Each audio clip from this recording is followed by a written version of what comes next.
নমস্কার বন্ধুরা, আমি মিতালিজ হিডেন ট্রেজার চ্যানেলে আপনাদের সবাইকে জানাই স্বাগত।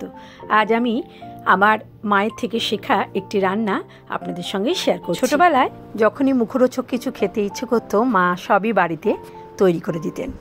খুব কম উপকরণ দিয়ে খুব তাড়াতাড়ি মা আমাদের জন্য রেডি করে ফেলতেন এইসব মুখরোচক রান্নাগুলো। আজ যে রান্নাটি করছি তার জন্য 3টে ডিম, 2টো টমেটো সরু করে কুচিয়ে নিয়েছি, পেঁয়াজ কুচিয়ে নিয়েছি সরু সরু করে, এবং 2টো লঙ্কাও কুচিয়ে নিয়েছি 2 কাপ আটা। একটা বড় পাত্রের মধ্যে 2 কাপ আটা নিয়ে নিলাম। তার মধ্যে এবার আমি নিয়ে নিলাম 1 চামচের একটু কম নুন এবং 1/2 চামচ গোলমরিচ গুঁড়ো। এবার এর মধ্যে আমি কেটে রেখেছিলাম যে টমেটো, পেঁয়াজ এবং লঙ্কা, সেগুলো পাত্রের মধ্যে দিয়ে দিচ্ছি। সবজিগুলো আটার সঙ্গে দিয়ে দেওয়ার পর এবার আমি একটা একটা করে ডিমগুলো ফাটিয়ে দিয়ে দিচ্ছি এর মধ্যে। 3টে ডিম পরপর ফাটিয়ে এর মধ্যে দেওয়ার পর আমি মিশিয়ে দেব জল। প্রথমে আমি 1.5 কাপ জল দিচ্ছি।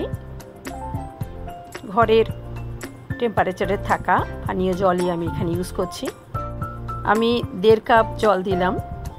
দেওয়ার পর দিয়ে দিচ্ছি পরিমাণ মতো হলুদ গুঁড়ো। 1/2 চামচ হলুদ গুঁড়ো দেওয়ার পর ভালো করে মিশিয়ে নেওয়ার পর আরও 1/2 কাপ জল আমি মিশিয়ে দিলাম, এবং সম্পূর্ণ জিনিসটি ভালো করে মিশিয়ে নিয়ে আমি ঢেকে রেখে দিচ্ছি 10 মিনিটের জন্য। গ্যাসে কড়াই বসিয়ে দিয়ে কড়াই গরম হলে আমি 1/2 চামচ সাদা তেল দিয়ে তেলটা গরম করে নিলাম। এবার আটার ওই মিশ্রণ থেকে 2-3 হাতা আমি তেলের মধ্যে দিয়ে 2 মিনিট মিডিয়াম ফ্লেমে রান্না করার পর হালকা হাতে পুরো পরোটাটা উল্টে নিচ্ছি। উল্টে নেওয়ার পর আরও 2-3 মিনিট আমি রান্না করে নিচ্ছি। এরপর 5 মিনিটে কিন্তু পরোটা তৈরি হয়ে গেছে। আমি সার্ভিং প্লেটে তুলে নিচ্ছি। মা এর ওপর শসা, পেঁয়াজ, ঝুরি ভাজা, টমেটো সস মিশিয়ে দিতেন। এখন আমি কিন্তু শুধু পেঁয়াজ এবং সস দিয়ে এর ওপর ছড়িয়ে দিয়েছি। খেতে কিন্তু দারুণ লাগে। এই পরোটা কোনো কিছু না দিয়ে শুধুও খেতেও কিন্তু খুব ভালো লাগে। আপনারাও বাড়িতে তৈরি করে দেখতে পারেন আমার মায়ের রেসিপি।